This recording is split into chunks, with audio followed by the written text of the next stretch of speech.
Welcome to Forward Focused. I'm your host, John Reich, and in each episode, we're helping you take another step toward becoming a more effective and well-rounded leader. In today's episode, it's part one of a two-part series. We're going to have 10 leadership lessons in each episode from Billionaires.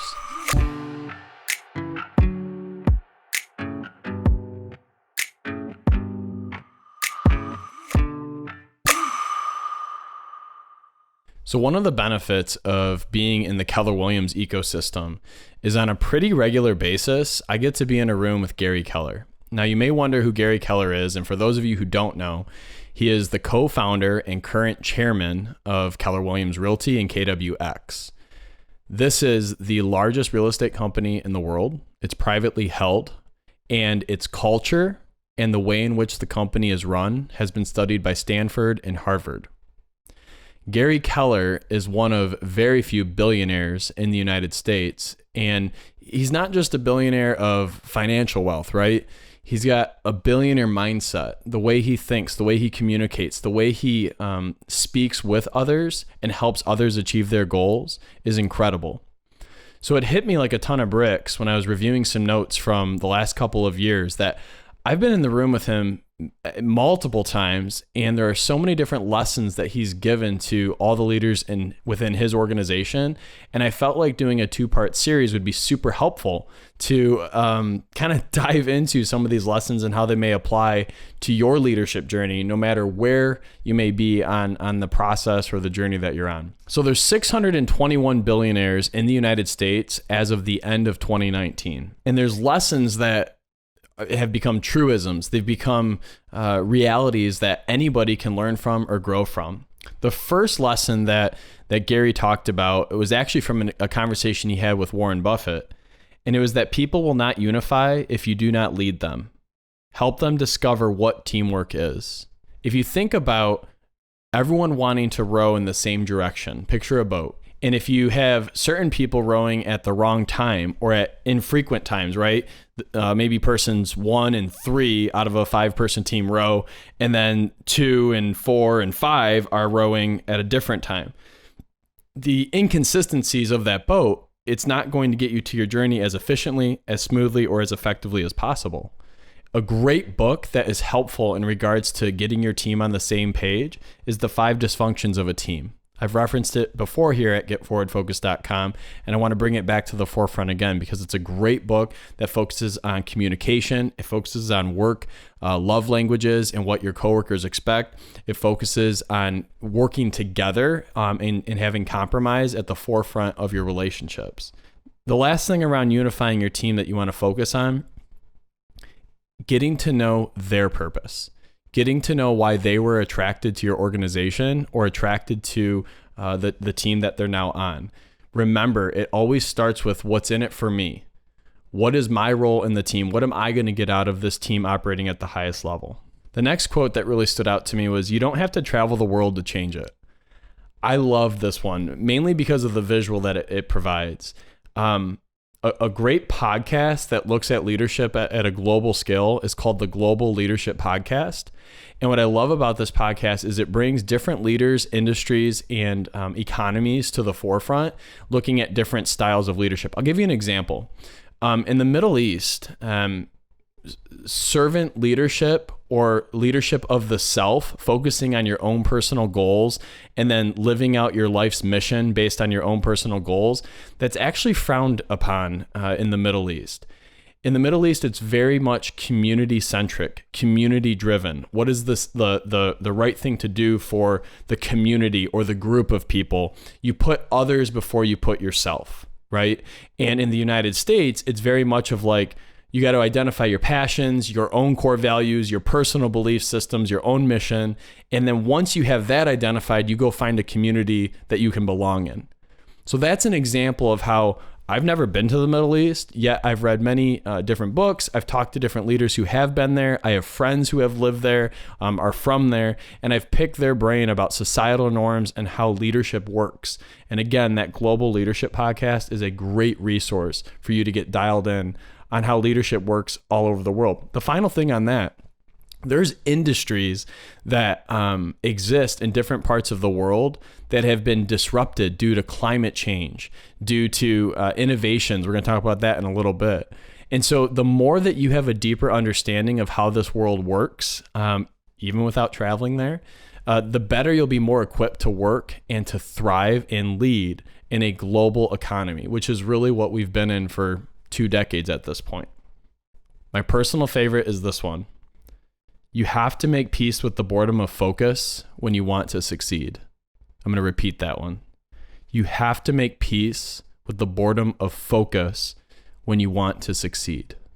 In a day where we have squirrels in every direction, shiny object syndrome, those that can be disciplined and focused on the right activities day in and day out, in other words, as consistent as possible, will thrive. Leaders understand that you have to make it simple, whatever the goal is, and then you consistently focus on achieving that goal with simple, clear, and repeatable steps. Steve Jobs started with a mission at Apple, right? So when you think about that leadership style and that approach, their number one goal was to transform the way in which people communicate and people live their lives. That's a huge goal. That's a huge vision. But every single day they came in with the focus of doing one thing. What can we innovate today? What is a current problem or current issue that our country or society or people are facing that we can solve? And what it turned out to be was what's in everyone's pocket right now. This little phone.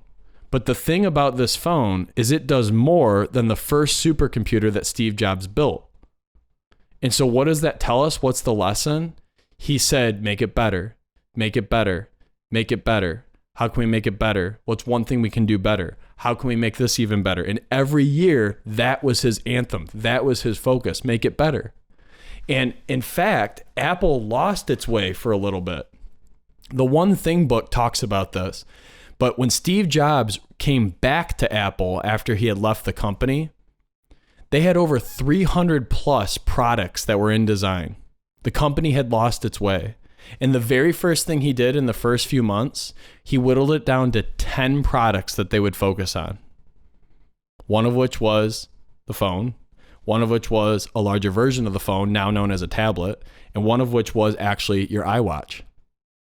From 300 plus products to 10, the focus was simple, it was clear, and yeah, it can be boring. But that boredom will get you to a life by design that you never even knew imagined if you're focusing on the right things. Getting up every day at 6 a.m.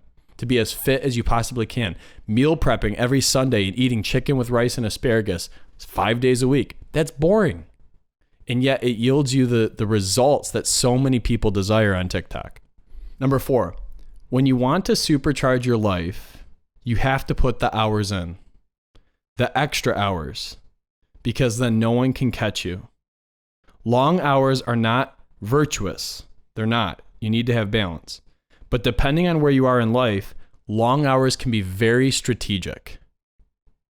I want you to think of Kobe Bryant right now.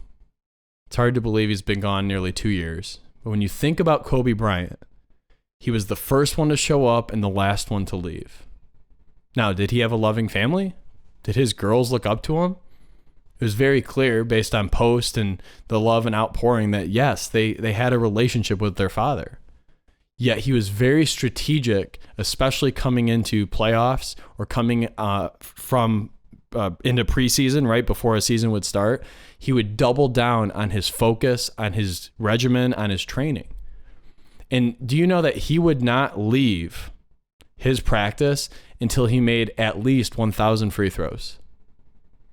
1,000 free throws after 20 years in the NBA and a multi-MVP. So if you want to think about getting unreal results, when you want to think about really achieving at a different level, billionaires are telling you right now, depending where you are in life, long hours and putting that time in can be very strategic. And this is where that mantra or saying comes from, it'll be worth it in the end. Right? I'm doing this now, so it's a worth it in the end. And here's what I want you to think about around this point. It may be a short-term sacrifice for a really long-term payoff.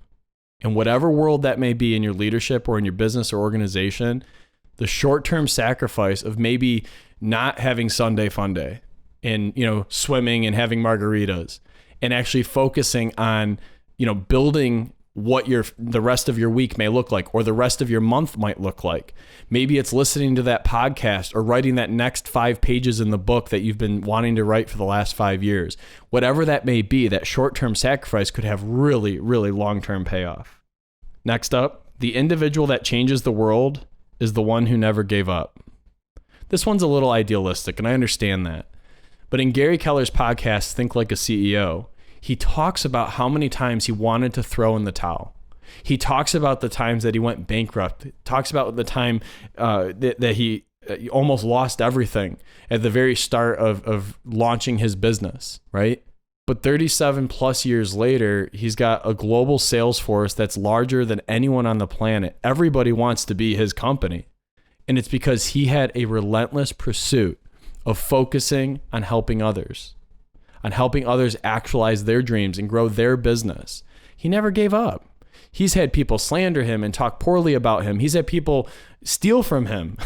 And yet it's a relentless focus on what matters to him. And for him, it's that agents will always remain the center of a real estate transaction, that they're the fiduciary, that they matter most. And if they have the technology and resources to give their clients a world-class experience, they'll always have a place in the transaction. Think about how many times in the last year you gave up on something. A diet, an exercise routine, maybe calling your family on a consistent cadence that you said, I want to do, reading a book a month, whatever it might be. And then realize that billionaires don't give up. And you may not want to be a billionaire, and that's okay. But the lesson that's learned from that is if billionaires who are succeeding at a high level and employing hundreds, if not thousands of people, and they're influencing and leading people at a massive level, if they aren't giving up and they're continuing to just keep swimming, as my great friend Dory says, why aren't you? Here's the thing. I love Mondays because it's the perfect time to just hit reset. It's the perfect reset. Some people I know hate Mondays. They despise them. And I look at them and I say, man, if you don't like Mondays, you probably don't like Tuesdays, Wednesdays, Thursdays, maybe Fridays you do like. But that means that, 70% of your week you don't enjoy. 70% of your focus isn't locked into your passion or what you enjoy to get the most out of life. I feel for those people. So I encourage you to really think about never giving up and looking at Monday as a reset.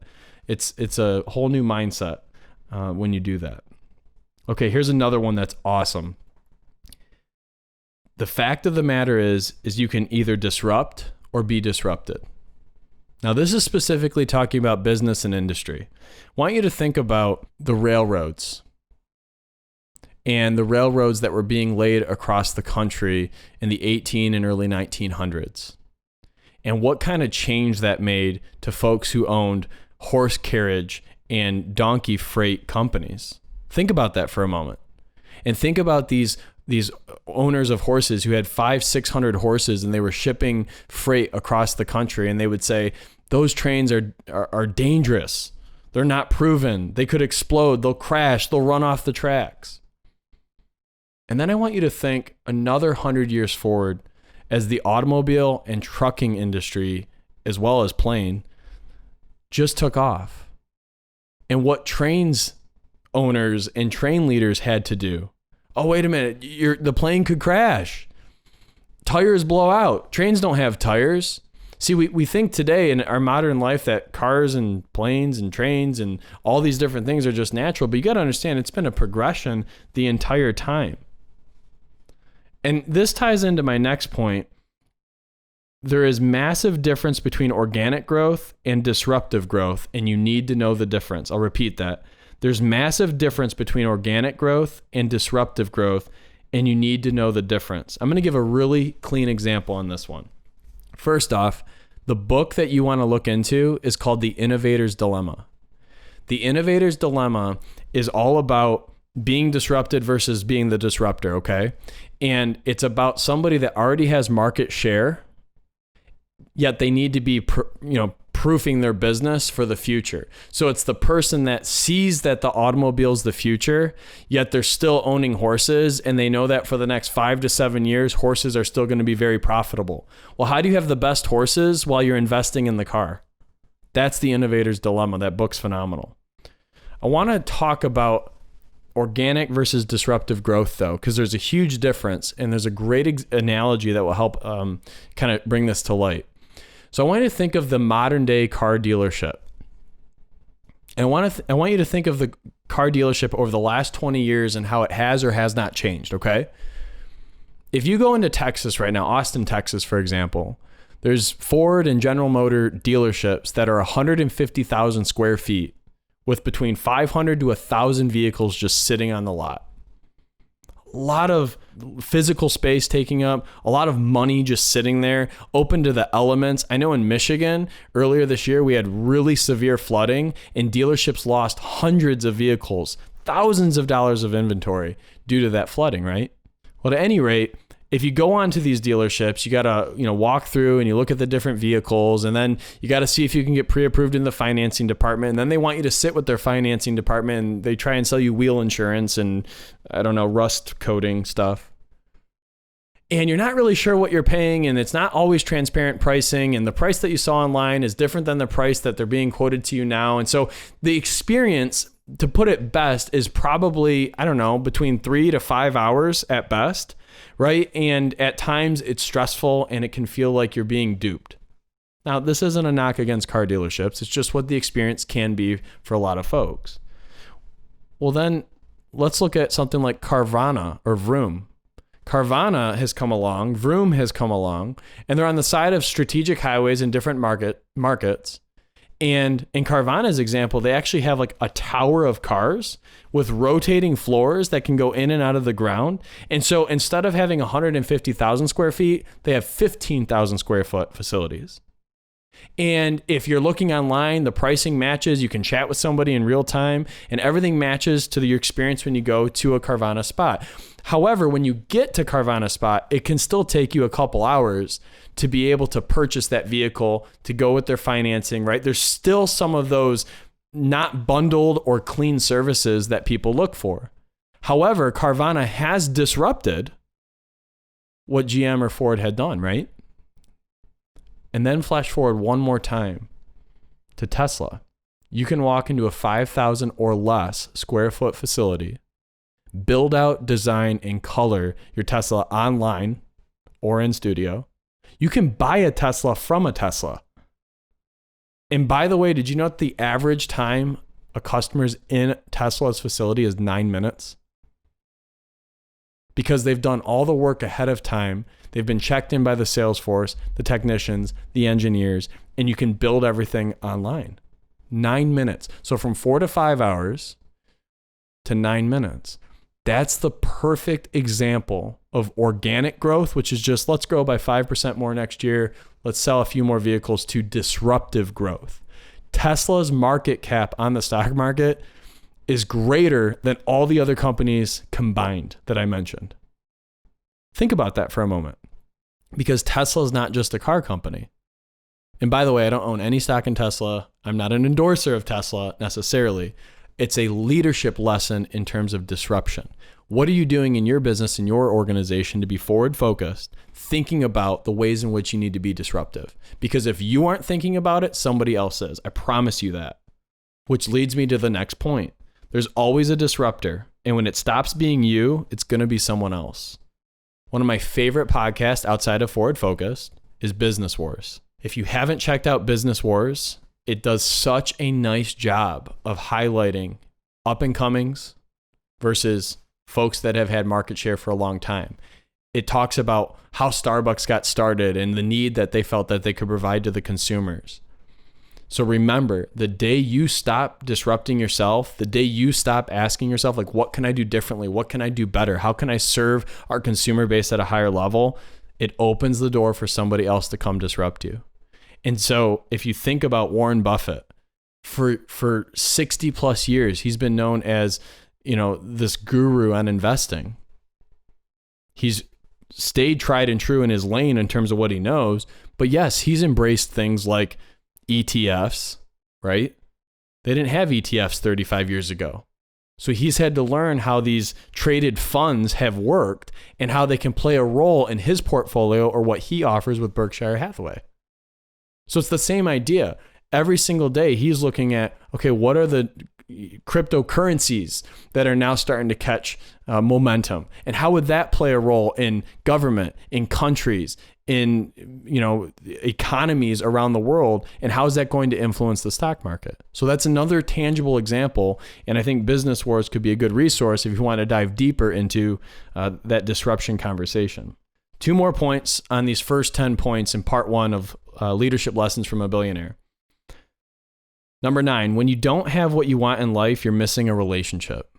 When you don't have what you want in life, you're missing a relationship. Now, this isn't just about a person, right? It's not a relationship with a person. It can be, and oftentimes it is, but it could be a relationship with the knowledge on how to do something, a resource, a tool. Maybe it's a relationship with yourself. But I love this was that whenever you're not where you want to be in life or in business, taking an assessment of what your current team looks like, what you currently have in place, what systems you have, and ask yourself, what are you missing? What's that relationship that you need to put into place?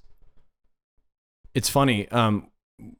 Miguel Cabrera is one of the preeminent hitters of all time in the major leagues, right? He just passed 500 home runs hit through his career in the 2021 season. He got married at 19 years old. He was signed and scouted when he was 15. And at 19 came over and played in Miami for the Marlins. Won a World Series by 23. Married, kids, World Series, all before 23.